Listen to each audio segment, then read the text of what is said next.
সমগ্র রাজ্যের সাথে কাছাড়ের ধলাইয়েও মোট ৪,৩১৩ জন হিতাধিকারীর হাতে অনুমোদনপত্র প্রদান করা হয়। বুধবার ধলাই শ্যামাপ্রসাদ মুখার্জি মুক্ত মঞ্চে আনুষ্ঠানিকভাবে পত্র তুলে দেন বিধায়ক নিহার রঞ্জন দাস। ধলাইয়ে ৩ ব্লকের মোট ৪,৩১৩ জন হিতাধিকারীকে অনুমোদনপত্র তুলে দেন বিধায়ক সহ অন্যান্যরা।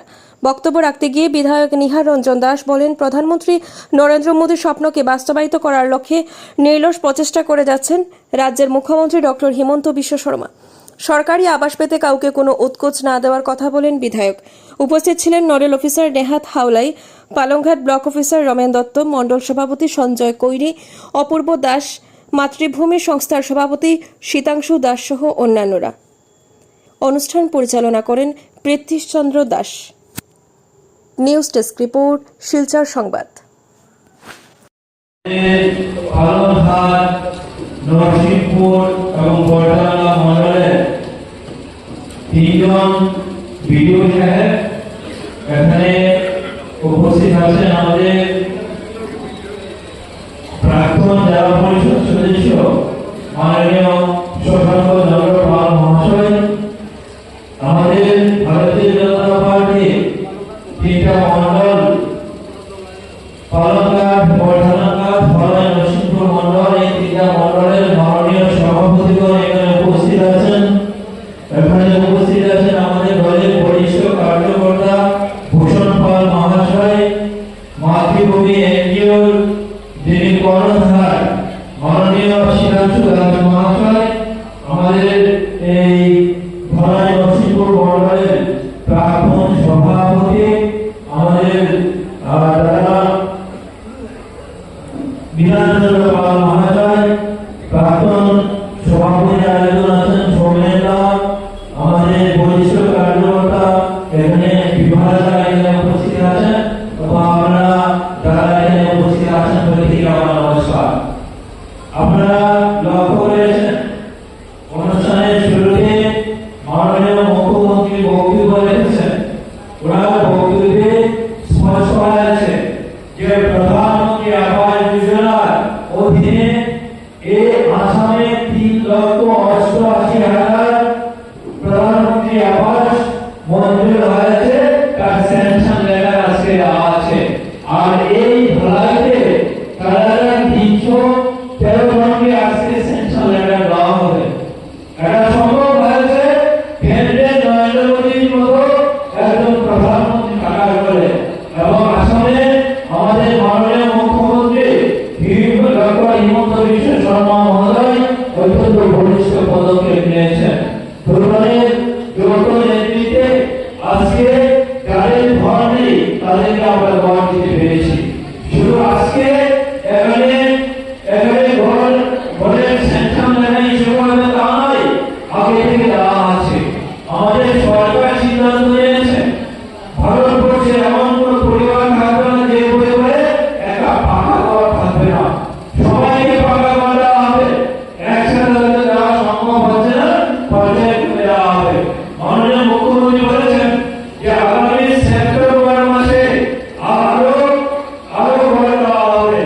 আগামী সেপ্টেম্বর মাস, আজকে মাস পর্যন্ত 6 মাসের মধ্যে আরো স্যাংশন লেটার দেওয়া হবে এবং স্যাংশন লেটার তৈরি করার জন্য ঘর দেওয়ার জন্য এখন জিও ট্রেকিং এর ব্যবস্থা করা আছে। বন্ধুরা, আমি আপনাদেরকে আজকে বলে রাখি, যারা স্যাংশন লেটার পাবেন তাদের কাছে কেউ যদি কোনো পয়সা দাবি করে, জিআরএস বলুন, জীবিকা সখী বলুন বা যে কেউ যদি কোনো পয়সা দাবি করে, শুধু আমার কাছে চলে আসবেন, তাদেরকে জেলে পাঠানোর দায়িত্ব আমার। আপনারা শুধু আমার কাছে চলে আসবেন, এক পয়সা দেবেন না। আর জীবন থেকে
আপনাদের বাড়িতে যায়, আপনাদের অফিসে আসার করে প্রয়োজন হয় না, অনেকে গেছে এবং অনেকে গেছে যে এরা এখন প্রকৃত জনগণের সেবা নেই সবাই, কাজে এখানে এখানে দুর্নীতি চলবে না, এখানে জনগণের শাসন চলবে, আর জনগণের শাসন যখন চলবে তখন জনগণ তার সবকিছু পাবে। বন্ধুরা, মাননীয় মুখ্যমন্ত্রী বলেছেন যে আমরা সেন্ট্রাল হবে, আর অরুণাচলের ব্যাপারে বলেছেন যে অরুণাচলের পরিস্থিতি এমন চলছে, তার উপরে সেন্ট্রাল অরুণাচলে হবে, এরপরেও যারা পাবে না তাদের জন্য ব্যবস্থা করা হবে, সব কিছু বলেছেন। কাজে আপনারা ধৈর্য ধরুন, শুধুমাত্র সব কিছু হবে, কেউ